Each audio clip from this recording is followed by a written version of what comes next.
کہ اللہ کے علاوہ کسی اور کی بندگی نہ کرو. اللہ نے فیصلہ کر دیا، فیصلہ کن احکام ہے. کیا؟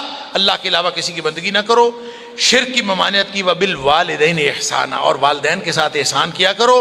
اور احسان کا مطلب یہ ہے کہ والدین کو دیتے جایا کرو، دیتے جایا کرو، دیتے جایا کرو.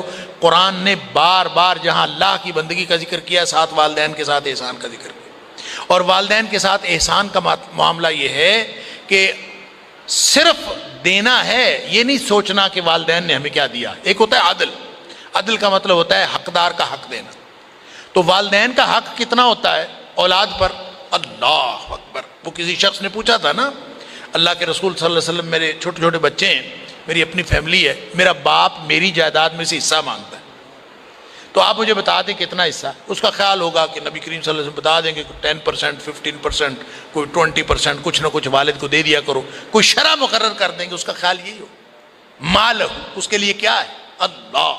وہ مانگتا ہے مجھ سے. نبی کریم صلی اللہ علیہ وسلم فرمایا انت و مالک لابیک، تو خود اور تیرا سارے کا سارا مال تیرے باپ کی ملکیت. تو اس کا حصہ پوچھتا ہے، اس کے حصے کی کوئی بات نہیں، سارا دینا ہے، سارا اسی کا ہے. اللہ. بلکہ اس کی دوسری قرات یہ ہے انت و مالک لابیک، تو اور تیرا باپ، تو اور تیرا مال تیرے باپ کا ہے. اس کی دوسری قرات یہ ہے انت و مالک لابیک، تو اور تیرا جو کچھ بھی ہے، صرف مال نہیں، تیری اولاد بھی، تیرا جو کچھ ہے سب کچھ تیرے باپ کا ہے. لہٰذا یہ ہے معنی وبالوالدین احسانا، بس ان کو دیتے جانا ہے. پھر فرمایا اقربا، غربا، مساکین، مسافر، ان کی ضروریات کا خیال رکھو. اور والدین جو ہیں وخفض لہما جناح الذل من الرحمہ، یہ اگر کہیں بڑھاپے میں تمہیں مل جائے نا، اللہ، پر بڑھاپے میں چونکہ طبیعت کے اندر تیزی آ جاتی ہے، مزاج بدل جاتا ہے، اور اس میں پھر حسن سلوک کرنا بڑا مشکل ہو جاتا ہے. فرمایا فیس جیسچر جو ہے نا، فلا تقل لہما اف، اف تک نہیں کہنا، بس اتنی بات بھی نہیں کہنی. یہ بہت بڑا گناہ ہے، گناہ کبیرہ ہے. اللہ اکبر. اور فرمایا کہ ان کے لیے خدمت کا بازو مہربانی کے جذبات کے ساتھ جھکائے رکھو.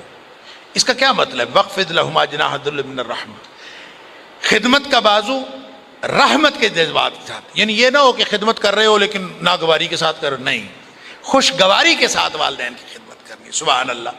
اور امام بغوی لکھتے ہیں معالم التنزیل میں، سبحان اللہ، کہ یہ اگر کسی نے اس کا صحیح مفہوم سمجھنا ہو کہ والدین کے ساتھ کیسا سلوک کرنا ہے، قرآن کیا چاہتا ہے؟ وخفض لہما جناح الذل من الرحمہ، کہ ان کے لیے اپنی خدمت کا بازو رحمت کے جذبات کے ساتھ جھکائے رکھو. اللہ اکبر.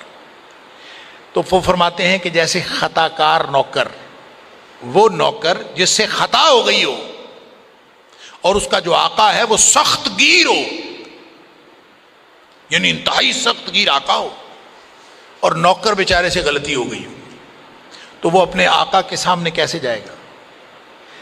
فرماتے ہیں والدین کے سامنے اس طرح جانا چاہیے جیسے خطا کار نوکر جس سے گناہ ہوئے ہوئے غلطی ہوئی ہے اور ایک سخت گیر آقا کے سامنے جاتا ہے، اس طرح جانا چاہیے.